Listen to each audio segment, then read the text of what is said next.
What age are you going to do this? Well, you usually get puberty blockers when puberty starts. That's so what age are you going to do this to kids? Well, I just answered, when puberty starts. Well, give me an age. Well, puberty starts between the age of around about 8 to 11. You're going to give 8-year-olds drugs to try and resolve this problem? Oh my God. Tell me this was a wild, it's still wild to me that we're even having these conversations. Like, this seems to be the one issue that Democrats, Republicans, people old and young, all different demographics can come together and just agree on and say, yo, we got to figure out this sports situation. We just shouldn't have men competing against women, and we shouldn't have boys competing against girls. And we saw the outrage that came up in the situation that we're talking about with the Olympics, where it's a grown man punching a woman. Let's get into the video. My fault, because I'm going to start talking, get all sidetracked. All right, let me get y'all on the full screen. Let me chill in the corner, and we'll get y'all thoughts. Where are we going to start? I don't want to. So I even made timestamps for y'all today, so I was prepared. Let's go to 1 minute and 24 seconds, or 25 should be good. All of you, Tommy Leary, I am clutching here the lab report, which was sensationally published in the last 48 hours. Shout out to my little bro, Andrew. What I and many others, you included, had concluded with our own eyes at the Paris Olympics, where Imam Khalif was looking like a man, boxing like a man, and beating up women in the ring so badly that an Italian female boxer quit after 43 seconds and said she'd never been hit that hard in her life and feared for her life. So it was bleedingly obvious there was something wrong here, particularly when we knew that Imam Khalif had been banned from the previous year's World Championships after reportedly failing a sex test. And this is the result that got leaked. Now, this is pretty unambiguous. Chromosome analysis reveals male karyotype. That's it. It looks like Imam Khalif is a biological male. Your thoughts? Yeah, Piers, the science doesn't lie. It's great to have that clarification, though none of us really needed it. I think it was abundantly obvious to those of us with eyes that watched any of this. We knew exactly what was happening here. But you'll recall, Piers, sports journalists, especially here in the United States, they called for people like you and me and Outkick and other outlets that were honest about this to be sued up, down, right, left, center. Oh my gosh, how dare you misgender this person? You guys are so evil. It's so awful. Well, where's the I mean, I can't say that I was sued on, our humble platform, but I came out. Matter of fact, this is the time. I don't know if y'all remember. This is when I came out with the segment "Dumb-ish I Got Wrong" the other day. I came out with an entire segment based on this because I reported it as a guy, because that's what came out, that there was a guy competing in the Olympics as a woman, or in the women's category. And then they threw out all this other stuff. The Olympic committee said, oh, well, actually, it's this, it's that. And then I came out and said, yo, I was wrong about this. Did an entire segment. I wish I could have pulled it up. This is getting insane. And it's not just about, a boy playing sports against girls, or a guy playing sports against a woman. It's the mindset. It's the fact that there's people out here that are in very powerful positions that will say and do anything and use whatever leverage they have to get people to move in a direction that aligns with their agenda. They do not care. The people that actually put these things in play, they know damn well that this is not right, that it makes no sense. However, they're just scared of pissing off a particular community. That community is very small, but seems to have a whole lot of power. And the trans community within the LGBTQ community makes it even smaller, because it's not like they're all aligned on this.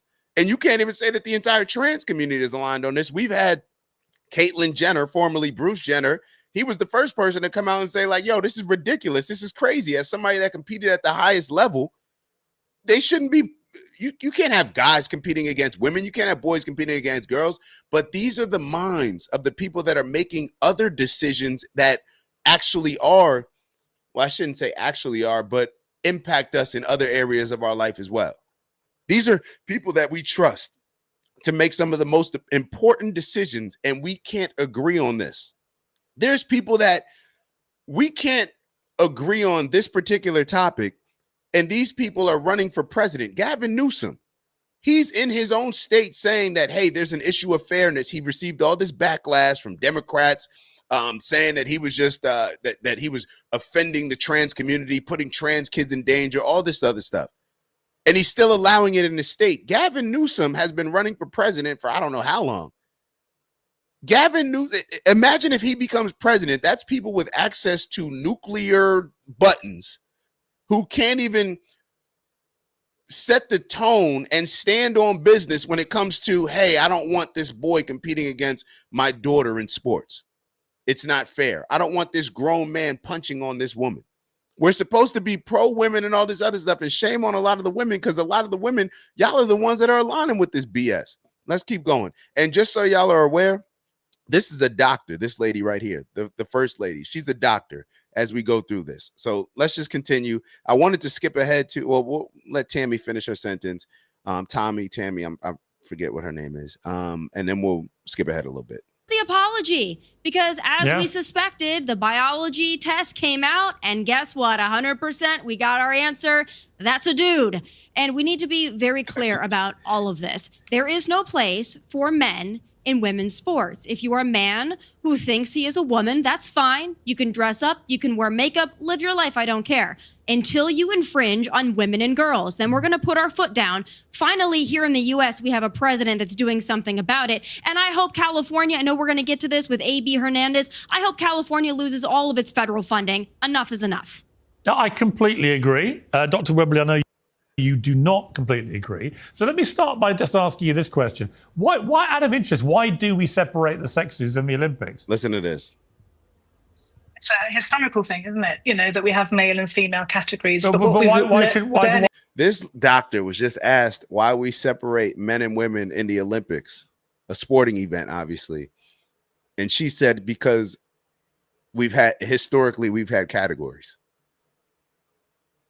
This is why, when it comes to doctors and professors, they may be the worst. I'm being totally honest.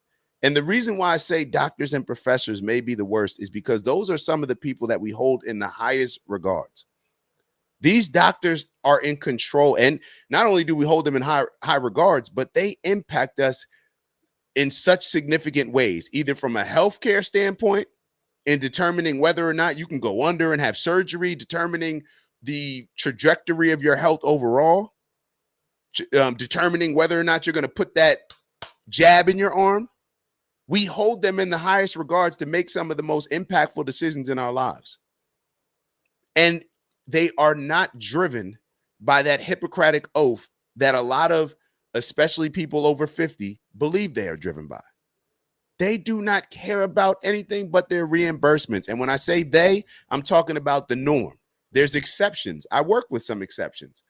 Go check out my page. Check out Pete DeNoble. He's one of the exceptions, in my opinion. You guys go check him out. You go, if you have an issue orthopedically, you go check him out and you tell me if he's not an exception. Listen to some of the things that he speaks about and calls out a lot of this stuff. And that's, in my opinion, what makes him an exception. Working in the healthcare industry, everybody in the healthcare industry is driven by reimbursements, by money. From the moment you walk in the doctor's office, they are preparing you. It's no different than when you bring your car in to get serviced. First and foremost, want to give a huge shout out to everybody that continues to tap in with us, like and subscribe and join our community. If you haven't already, please make sure that you do. We look forward to engaging in some dope convo with you that can help us all elevate. So like, subscribe, and maybe even share the video if you're feeling real generous. On that note, we'll let you get back to the video. See you soon.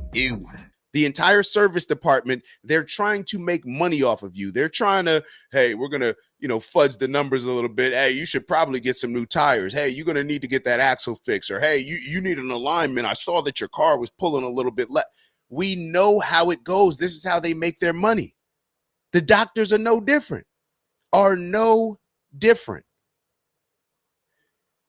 The professors, the reason why I say the professors and put them in that category, you look around at college professors in America, overwhelming majority, I think it's like over 90% are Democrat and lean liberal. These are the people that are pushing a lot of these outlandish policies, agendas. I'm just being totally honest. If it doesn't apply to you, then don't take it personally.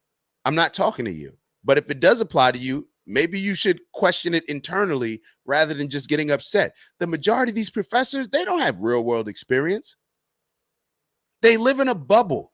The same reason why we look at college kids, and there's a lot of college kids that come to mind where a college kid, I will never blame a college kid too much and hold them accountable for. Let me try to explain this. College kids are kids. They're children. They're living in a bubble in a transition period in their life where they're trying to figure out who they are, and they are like sponges in ways where it's almost like you go back to when you're a young kid as a sponge. In college, you're finding out who you are. You're trying different things, all these different things. You're like a sponge, and you're very impressionable. So therefore, when these kids, whether they're doing stuff that we're seeing now, obviously some of it's just extreme, but whether their thoughts are on like the LGBTQ or trans community, all these different things, whether they believe that there's 1,000 different genders, I don't get too upset with them, is because they're kids. They're kids. But the problem with that is the professors live in that same bubble. The professors live in that same bubble. And just like any of us, our environment impacts us. We are all products of our environment. Now, what we decide to do with once we're in that environment, that's on us. But we can't act as if they're not influenced by the bubble that they're living in. And in my opinion, they're misleading a lot of our youth. They're misleading a lot of our youth with all this woke stuff. And even though they may think that they're doing it for the best interest of the kids, they don't even understand from a worldly standpoint, because they're just living in this little college bubble. It's not real. They don't have a lot of real world experience. You got business professors who never had businesses. You got all these people that are teaching you from the books that they read rather than the actual experiences that they had by working in that industry. That's the majority of professors. It just is what it is. If you're offended by it, then you probably fall into the category. Let's keep going. Why do we do it? We're learning over the last 20 years is that male and female categorization doesn't work. What do you mean it doesn't work? Because not everybody fits into a very simple male-female category, and that's why we're having discussions like this. It's not. But it's everybody. not But This is the type of stuff that creates mental health disorders. Doctors telling kids and doctors telling people that are very impressionable. It's like, oh, you're pre-diabetic. That's a new thing now. You're pre-diabetic. So now they can start giving you pills. Now in your mind, you're scared. You're thinking, oh, no, this is going to lead to now it's you're putting in your mind that you're going to get diabetes, and you're ultimately going to get diabetes. You know what I mean? You start programming yourself. This is what they're doing with a lot of these kids. And then you have the doctors that are telling the kids, oh, you don't fit into that category. Oh, you're a boy. You don't like playing with monster trucks. Maybe you like dolls. Yeah, maybe you should start taking puberty blockers at 8 years old. And a lot of y'all may be thinking I'm exaggerating when I say taking puberty blockers at 8 years old. There's no doctor saying that. Just wait. Just wait. This is why it's so dangerous. But this is the problem with the whole debate. They actually do, because the vast majority of human beings fit into the category of male or female. I have to say something. Well, no, hang on. I'm going to come to you, Sarah, and I will. I promise you. The vast majority, you say, and that's the vast majority, and that's. It's only in the last 2 or 3 years that suddenly half the world went, I'm transgender. Before that, everyone lived quite happily as male or female. Okay, so I want to skip ahead a little bit because we got obviously a lot to cover. I'm gonna go to the 7 minute and 2 seconds. 7 minutes and 2 seconds. What's this one about? Let's see. Of this nature is that if somebody like LeBron James decided to take up pickleball and really worked hard. All right, actually, I'm gonna skip ahead to the next one. This is just pretty much saying what we all know, that Pierce is trying to prove. If I started running track next year, I'm 38 years old. If I started running track, if you gave me 2 years to train, I'll qualify for the Olympics, bro.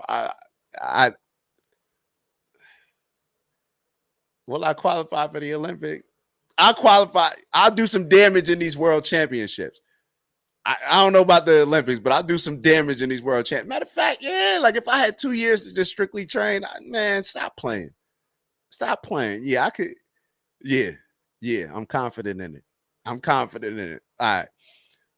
Confidence doesn't always get results, but hey, it is what it is. Let's move on to 10 minutes because remember, keep in mind what I said about that 8-year-olds, having 8-year-olds take puberty blockers. Remind me of that. Blockers and gender-affirming care amongst really good idea. Speak yet, so I don't As know. a doctor trying to ignore biology. I haven't been able to speak yet, so I don't know why I'm being. Feel free, fire away. It. Thank you. I've got a really good idea, right? There's a load of debate about puberty blockers and gender-affirming care amongst transgender people worldwide.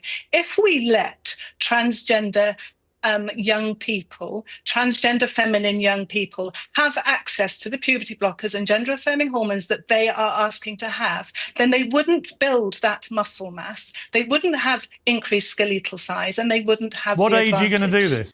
Did you? Yo, I have to play that again. This is a doctor saying this stuff.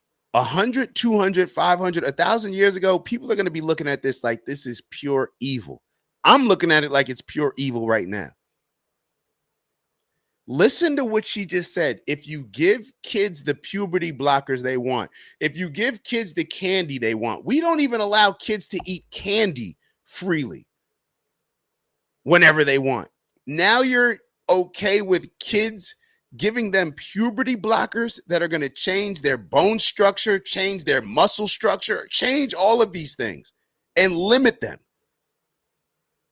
To make it fair so the boy can play sports against girls, that's really the answer that these people are pushing. And then we sit back and always wonder why Donald Trump won. You sit back and wonder why Donald Trump won. And there's probably a whole bunch of Democrats that are listening saying, well, you can't just base it on one issue. Y'all vote based on one issue.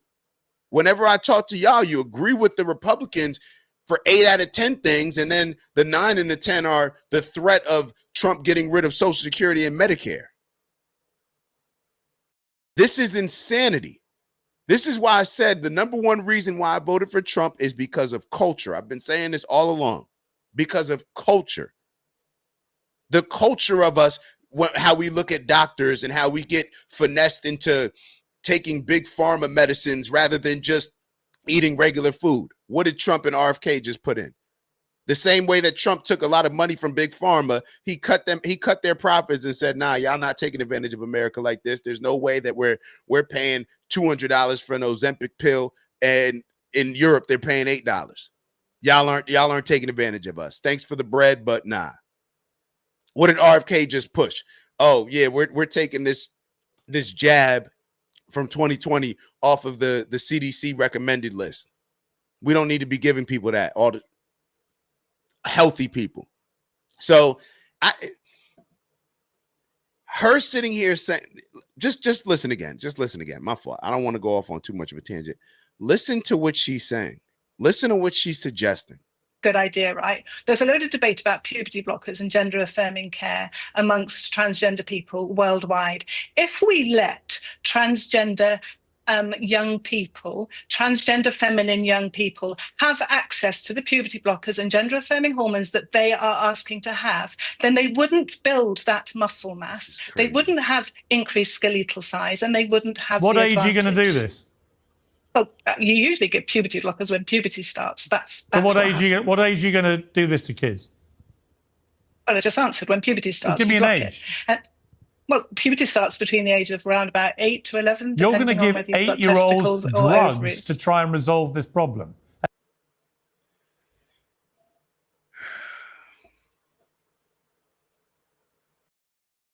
This is crazy. This is the world that we're living in. What do I always say? This is what happens when you're a single issue voter.